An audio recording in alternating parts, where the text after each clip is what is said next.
நாங்கள் ஒரு பொது வேட்பாளரை நிறுத்தி ஒரு 25,000 ஓட்டை வாங்க போகிறோம். எங்களுடைய கோரிக்கைகளை யார் செய்து கொடுக்கிறார்களோ அதுவரை இதுதான் எங்கள் கொள்கை.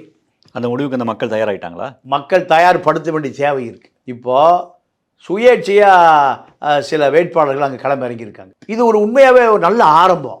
அப்போ கருமாணிக்கத்துக்கு இது ஒரு பின்னடைவு ஏற்படும். மிகப்பெரிய பின்னடைவு. இந்த மக்களை இனிமேல் தொடர்ந்து ஏமாற்ற முடியாது. அது மீனவர் சமூக மக்களாக இருந்தாலும் சரி, இந்து சமூக மக்களாக இருந்தாலும் சரி, கிறித்துவ அமைப்புகளாக இந்து பரிபாலன சபையாக இருந்தாலும் சரி, சிறுபான்மை முகமதியர் மக்களாக இருந்தாலும் சரி, இனிமேல் இந்த பாட்சா பலிக்காது. இதை தெளிவாக உணர்த்துவதற்குத்தான் சுயேட்சை வேட்பாளர்கள் ஒரு 3-4 பேர் களமிறங்கியிருக்காங்க. இந்த முயற்சி கண்டிப்பாக இந்த சுயேட்சை வேட்பாளருக்கு ஒரு 20,000-25,000 வாக்குகள் கிடைத்தால் இந்த தொண்டி, நம்புதாள, பாசிப்பட்டினம், எஸ்பி பட்டினம் வரைக்கும் இருக்கக்கூடிய கரையோரத்து மக்களுக்குடைய அடிப்படை தேவைகள்